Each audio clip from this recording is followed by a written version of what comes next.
আশুলিয়ায় মরদেহ পোড়ানোর মামলা ৩ পুলিশ কর্মকর্তাকে ট্রাইব্যুনালে হাজির।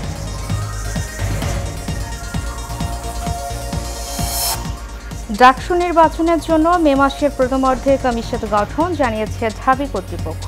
মাঝামাঝিতে ভোটার তালিকা চূড়ান্ত। কুয়েটে সংঘর্ষের ঘটনায় জড়িত ৩৭ শিক্ষার্থী সাময়িক বহিষ্কার, হল খুলবে ২ মে, সিন্ডিকেট সভায় সিদ্ধান্ত। এবং সমুদ্রে মাছ ধরা ৫৮ দিন নিষিদ্ধ ঘোষণা সরকারের, ভারতের সঙ্গে মিল রেখে নিষেধাজ্ঞায় খুশি জেলেরা।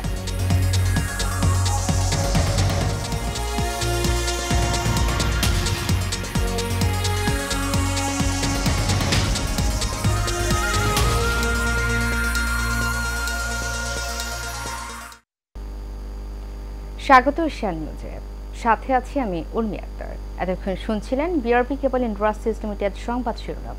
এবারে চলে যাব পুরো খবরে।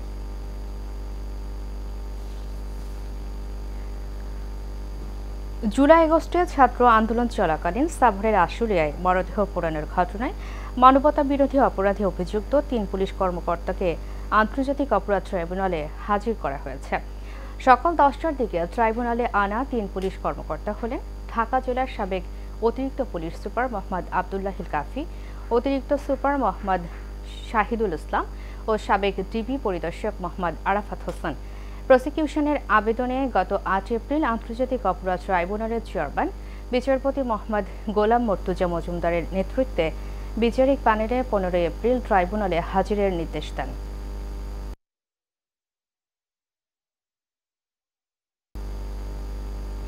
ঢাকা বিশ্ববিদ্যালয় কেন্দ্রীয় ছাত্র সংসদ ডাকসু নির্বাচনের টাইমলাইন ঘোষণা করেছে কর্তৃপক্ষ।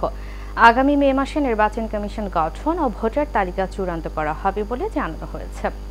আজ ঢাবির জনসংযোগ দফতরের পরিচালক মোহাম্মদ রফিকুল ইসলামের স্বাক্ষর করা এক সংবাদ বিজ্ঞপ্তিতে এই তথ্য জানানো হয়েছে। বিজ্ঞপ্তিতে বলা হয়, ঢাকা বিশ্ববিদ্যালয়ের বর্তমান প্রশাসন মনে করে ডাকসু প্রশাসনের একটি গুরুত্বপূর্ণ অংশ। শিক্ষার্থীদের ডাকসু নির্বাচনের ব্যাপারে যথেষ্ট আগ্রহ আছে, সে কারণে প্রশাসন ডাকসু নির্বাচন আয়োজনের ক্ষেত্রে আন্তরিকতার সঙ্গে কাজ করছে। বিশ্ববিদ্যালয় প্রশাসনের পক্ষ থেকে নির্বাচন সুষ্ঠু, সুন্দর ও সুচারুভাবে আয়োজনের জন্য পদক্ষেপ ও অগ্রগতি সংবলিত পথ নকশা প্রকাশ করা হয়েছে।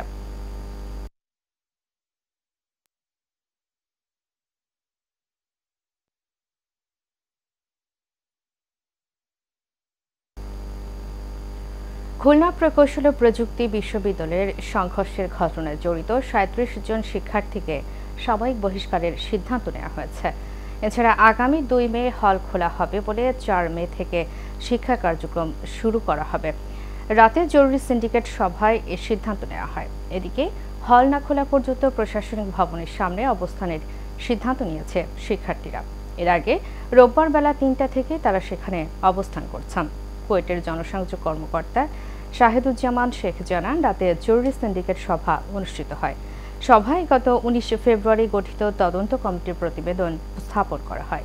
সভায় গত ১৮ ও ১৯ ফেব্রুয়ারি সংঘর্ষের ঘটনায় জড়িত থাকার অভিযোগে ৩৭ শিক্ষার্থীকে সাময়িকভাবে বহিষ্কার করার সিদ্ধান্ত গৃহীত হয়। পাশাপাশি তদন্ত প্রতিবেদন অনুযায়ী প্রয়োজনীয় ব্যবস্থা গ্রহণের জন্য বিষয়টি বিশ্ববিদ্যালয়ের ছাত্র শৃঙ্খলা কমিটির কাছে প্রেরণের নির্দেশ প্রদান করা হয়। সামনের গেটে অপেক্ষমানরত অবস্থায় দেখতে পাই যে সিন্ডিকেট মেম্বাররা পিছনের গেট দিয়ে বের হয়ে যাচ্ছে। তখন আমরা স্যারদেরকে অনুরোধ করি আমাদের আপডেট জানানোর জন্য, কিন্তু তাদের পক্ষ থেকে আমরা কোনো ধরনের সাড়া পাইনি। সুতরাং আমরা আমাদের পূর্বঘোষিত কর্মসূচি অনুসারে হল না খোলা পর্যন্ত প্রশাসনিক ভবনের সামনে খোলা আকাশের নিচে গতকালের ন্যায় আজকে অবস্থান করব। যতক্ষণ পর্যন্ত না হল খুলে ততক্ষণ পর্যন্ত আমরা আমাদের অবস্থান কর্মসূচি চালিয়ে যাব। মধ্যরাত থেকে বঙ্গোপসাগরে শুরু হয়েছে মাছ ধরায় ৫৮ দিনের নিষেধাজ্ঞা। আগামী ১১ জুন পর্যন্ত চলবে এই নিষেধাজ্ঞা। সময়সীমা কমিয়ে ভারতের সঙ্গে মিল রেখে নিষেধাজ্ঞা আরোপ করায় খুশি জেলে ও মৎস্য সংশ্লিষ্টরা। ইলিশ সহ সামুদ্রিক মাছের প্রজনন ও সংরক্ষণে ২০১৫ সাল থেকে প্রতি বছর ২০ মে থেকে ২৩ জুলাই পর্যন্ত ৬৫ দিনের নিষেধাজ্ঞা থাকত। তবে এবার জেলেদের দীর্ঘদিনের দাবির পরিপ্রেক্ষিতে সময়সীমা পুনর্বিন্যাস করেছে সরকার।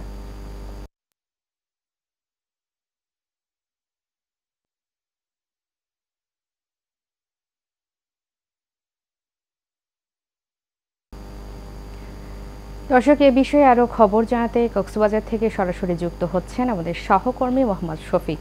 জি শফিক, আমাকে শুনতে পাচ্ছেন? শফিক, সাগরে মাছ ধরার নিষেধাজ্ঞার কি খবর আছে আপনার কাছে? আমাদেরকে বিস্তারিত জানাবেন। হ্যাঁ পূর্বে আমি এই মুহূর্তে আছি কক্সবাজার মৎস্য ফিশারি ঘাটে। আপনি হয়তো নিশ্চয় অবগত আছেন, আজ মধ্যরাত থেকে অর্থাৎ আজ 15 এপ্রিল থেকে আগামী আপনার 11 জুন পর্যন্ত প্রায় 58 দিনের জন্য মাছ ধরার সমস্ত কার্যক্রম বন্ধ হয়ে যাবে। সেই সময় এই মুহূর্তে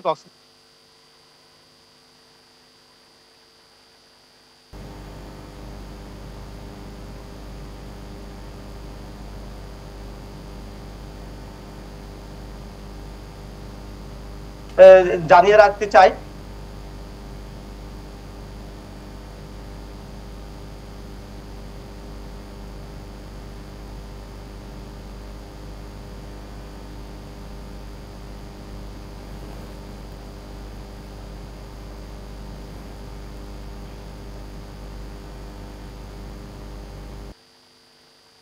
জেলারা যে কাঙ্ক্ষিত যে মাছ পেত সেটা কিন্তু থেকে বঞ্চিত হতো। কিন্তু এবারে কিন্তু সরকার কিন্তু যে সিদ্ধান্তটা নিয়েছে এটা কিন্তু একটা উপযোগী একটা সিদ্ধান্ত, যার কারণে তারা কিন্তু বর্তমান সরকারকে কিন্তু যারা এখানে মৎস্যজীবী রয়েছেন, জেলা রয়েছেন, তারা কৃতজ্ঞতা প্রকাশ করেছেন। আর জেলা মৎস্য বিভাগের তথ্য অনুযায়ী এই বন্ধ সময়ে প্রায় 96,193 জেলে পরিবারকে 2 ধাপে 68 কেজি করে চাল তারা বিতরণ করবে।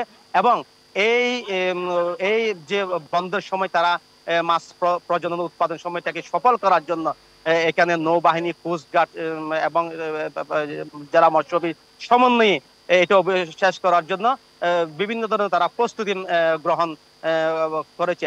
আর এখানে আরেকটা বিষয় উর্মি জানিয়ে রাখি, যে যারা এখানে বোট মালিক সমিতির যারা নেতারা রয়েছেন তারা বলছেন যে প্রায় 2.5 মাস ধরে এখানে মাছের অকাল যাচ্ছে। বিশেষ করে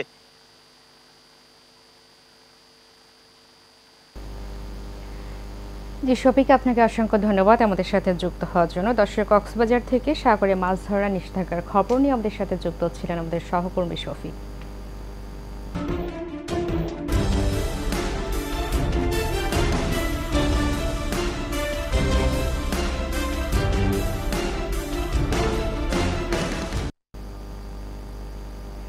পটুয়াখালী বিজ্ঞান ও প্রযুক্তি বিশ্ববিদ্যালয়ের এক শিক্ষার্থী পুকুরের পানিতে ডুবে মারা গেছে। ক্যাম্পাসের শেরেবাংলা হল সংলগ্ন খেলার মাঠে বন্ধুদের সাথে ফুটবল কলেজ পুকুরে গোসল করতে যায় কৃষি অনুষদের ছাত্র হুসাইন আহমেদ আশিক। এ সময় পুকুরের পানিতে ডুবে গেলে আহত অবস্থায় তাকে উদ্ধার করে দুমকি উপজেলা স্বাস্থ্য কমপ্লেক্সে নেওয়া হয়। পরে অবস্থার অবনতি হলে পটুয়াখালী মেডিকেল কলেজ হাসপাতালে নেওয়া হলে সেখানে চিকিৎসারত অবস্থায় মৃত্যু হয়।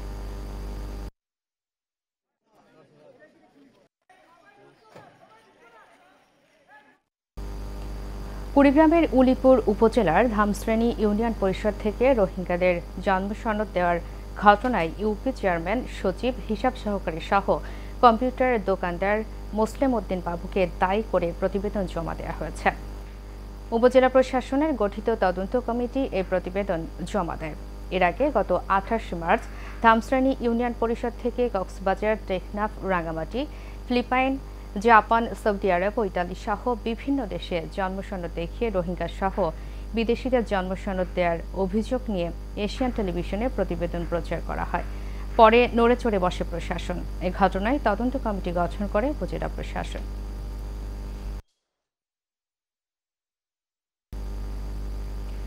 চাঁদপুরের ফরিদগঞ্জের রূপসা উত্তর ইউনিয়নে সেলিম সহ তার লোকজনের বিরুদ্ধে মিথ্যা মামলা দিয়ে হয়রানির প্রতিবাদে মানববন্ধন ও বিক্ষোভ সমাবেশ করেছে এলাকাবাসী।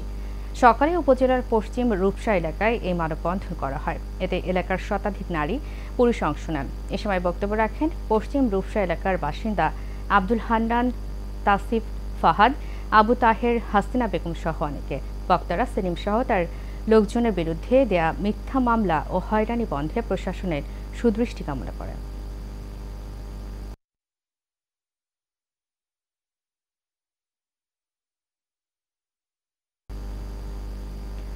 পহেলা বৈশাখ উপলক্ষে মুন্সিগঞ্জের লোহজং উপজেলা বিএনপি ও অঙ্গ সংগঠনের পক্ষ থেকে বর্ণাঢ্য শোভাযাত্রা করা হয়েছে। সোমবার উপজেলা বিএনপির কার্যালয় থেকে শোভাযাত্রাটি বের হয়ে বিভিন্ন সড়ক প্রদক্ষিণ করে। উপজেলা বিএনপির সদস্য সচিব মোহাম্মদ হাবিবুর রহমান অপু চাকলাদারের নেতৃত্বে এই র্যালি হয়। এ সময় নববর্ষের শুভেচ্ছা জানান জেলা বিএনপির আহ্বায়ক মিজানুর রহমান সিনহা। উপস্থিত ছিলেন জেলা বিএনপির আহ্বায়ক কমিটির সদস্য মোহাম্মদ আমির হোসেন দোলন সহ অনেকে।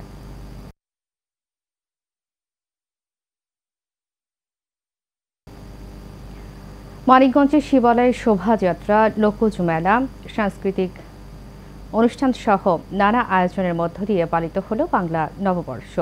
উপজেলা প্রশাসনের উদ্যোগে নানা বয়সের মানুষের অংশগ্রহণে এর আয়োজন করা হয়। এতে উপস্থিত ছিলেন উপজেলা নির্বাহী অফিসার মোহাম্মদ জাকির হোসেন, উপজেলার সহকারী কমিশনার এস.এম. ফয়েজ উদ্দিন আহমেদ ও উপজেলা প্রাথমিক শিক্ষা অফিসার মোহাম্মদ সাইদুর রহমান সহ অনেকে।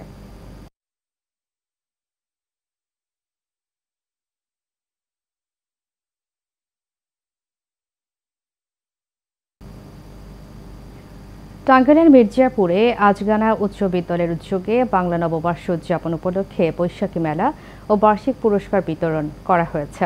বিদ্যালয়ের মাঠে এর আয়োজন করা হয়। ম্যানেজিং কমিটির সভাপতি মোহাম্মদ সুলাইমান কবিরের সভাপতিত্বে ডাক্তার শরীফ হোসেন ও রাজীব সরকারের সঞ্চালনায় প্রধান অতিথি ছিলেন সাবেক এমপি আবুল কালাম আজাদ সিদ্দিকী। উপস্থিত ছিলেন মির্জাপুর উপজেলা বিএনপির ভারপ্রাপ্ত সভাপতি আব্দুর রউফ।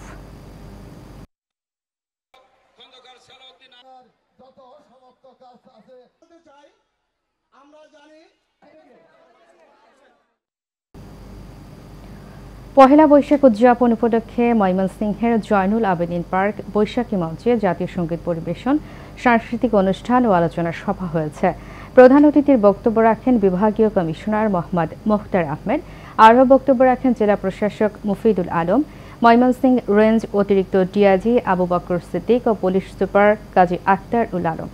অনুষ্ঠানে ময়মনসিংহ জেলার সরকারি দপ্তরের কর্মকর্তাবৃন্দ, বিভিন্ন স্কুল কলেজের শিক্ষার্থীবৃন্দ, রাজনৈতিক দলের নেতৃবৃন্দ অংশ নেন।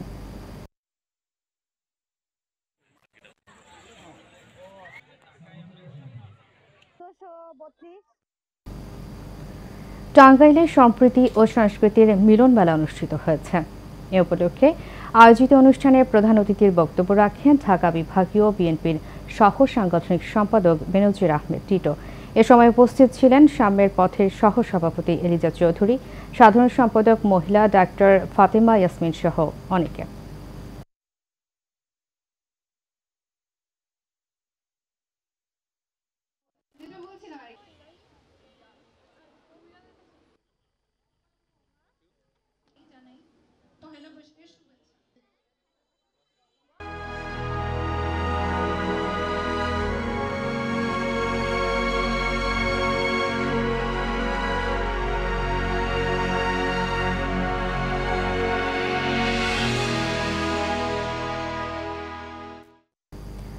এবার ইসরায়েল ফিলিস্তিন সংঘাত প্রসঙ্গ।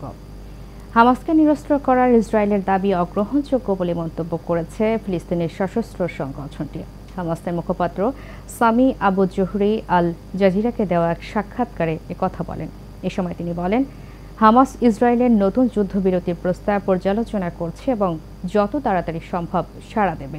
সোমবার ভোর থেকে গাজায় ইসরায়েলি বাহিনী হামলায় কমপক্ষে 15 জন ফিলিস্তিনি হত্যা করেছে। সর্বশেষ হামলাগুলো গাজার ছিটমহলের উত্তর ও দক্ষিণে তাঁবু আশ্রয় কেন্দ্র লক্ষ্য করে করা হয়েছে। গাজার স্বাস্থ্য মন্ত্রণালয় জানিয়েছে, ইসরায়েলের আগ্রাসনে নিহতের সংখ্যা প্রায় 51,000 ছাড়িয়েছে।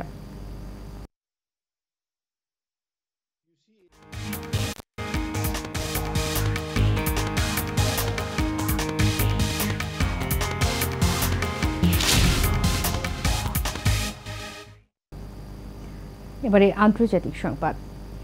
মালয়েশিয়ার পঞ্চম প্রধানমন্ত্রী আবদুল্লাহ আহমেদ বাদাবি ইন্তেকাল করেছেন। 85 বছর বয়সে মারা যান তিনি।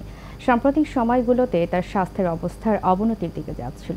সোমবার স্থানীয় সময় রাত 7:10 মালয়েশিয়ার জাতীয় হৃদরোগ ইনস্টিটিউটে শেষ নিঃশ্বাস ত্যাগ করেন তিনি। হাসপাতাল সূত্রে জানা যায়, শ্বাসকষ্টজনিত সমস্যার কারণে আবদুল্লাহকে সোমবার সকালে হাসপাতালে ভর্তি করা হয়েছিল এবং সাথে সাথেই তাকে করোনারি কেয়ার ইউনিটে নিবিড় পরিচর্যা রাখা হয়। আধুনিক মালয়েশিয়ার রূপকার মাহাথির মোহাম্মদ ২২ বছর ক্ষমতায় থেকে ২০০৩ সালে পদত্যাগ করলে দেশটির পঞ্চম প্রধানমন্ত্রী নির্বাচিত হন Abdullah. Sendiri oleh pegawai-pegawai kepimpinan tertinggi kerajaan. রাজধানীর উত্তরা পলওয়েল কার্নেশন শপিং সেন্টারে বাংলা নববর্ষ উপলক্ষে র্যাপেল ড্র পুরস্কার বিতরণ অনুষ্ঠান হয়েছে। আব্দুল হকের সভাপতিত্বে অনুষ্ঠানে প্রধান অতিথি ছিলেন পুলিশের ডিআইজি ডক্টর শোয়েব রিয়াজ আলম। উপস্থিত ছিলেন ব্যবসায়ী মনসুর রহমান ও পলওয়েল কার্নেশনের সাবেক সাধারণ সম্পাদক আক্তারুজ্জামান এবং শরীফুল আলম মিলন সহ অনেকে।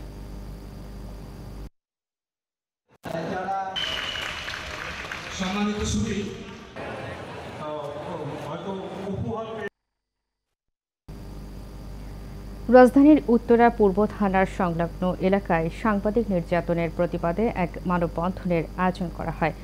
উত্তরায় বিভিন্ন গণমাধ্যমের শতাধিক সাংবাদিক এই কর্মসূচিতে অংশ নেন। এ সময় বক্তারা বলেন, দক্ষিণ খান এলাকায় চোরাই পণ্য ও মাদক চক্রের গোপন তথ্য অনুসন্ধান করতে গিয়ে সন্ত্রাসীদের হামলার শিকার হন সাংবাদিকরা। হামলায় গুরুতর আহত হন তরিক শিবলি, শান্ত মাহমুদ ও রাব্বি নূর সহ আরও কয়েকজন। তাই হামলার বিচার দাবি করেন তারা। এর আগে গেল ৯ এপ্রিল হামলার ঘটনায় দক্ষিণখান থানায় মামলা দায়ের করা হলে একজনকে আটক করে পুলিশ।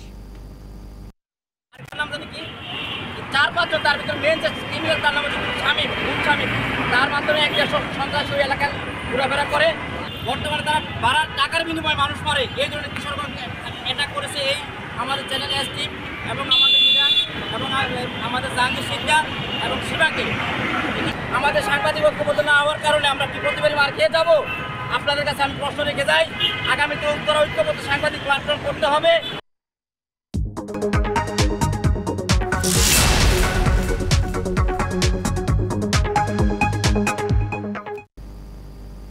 এবারে বাণিজ্য সংবাদ।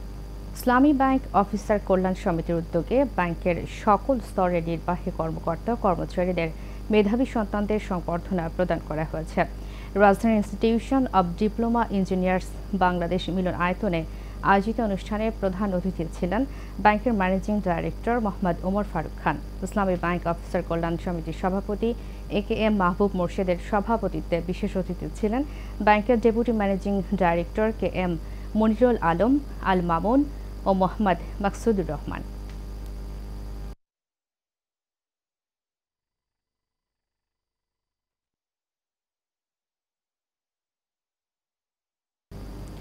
শেষ করব এশিয়া নিউজ। তার আগে BRB কেবল ইন্ডাস্ট্রিজ লিমিটেড সংবাদ শিরোনামগুলো জানাবো আরও একবার।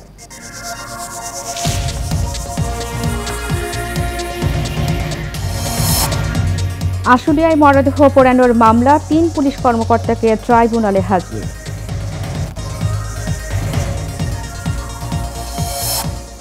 ডাকসু নির্বাচনের জন্য মে মাসের প্রথমার্ধে কমিশন গঠন জানিয়েছে ঢাবি কর্তৃপক্ষ। মাঝামাঝিতে ভোটার তালিকা চূড়ান্ত। কুয়েটে সংঘর্ষের ঘটনায় জড়িত ৩৭ শিক্ষার্থী সাময়িক বহিষ্কার, হল খুলবে ২ মে, সিন্ডিকেট সভায় সিদ্ধান্ত। এবং সমুদ্রে মাছ ধরা ৫৮ দিন নিষিদ্ধ ঘোষণা সরকারের, ভারতের সঙ্গে মিল রেখে নিষেধাজ্ঞায় খুশি জেলেরা।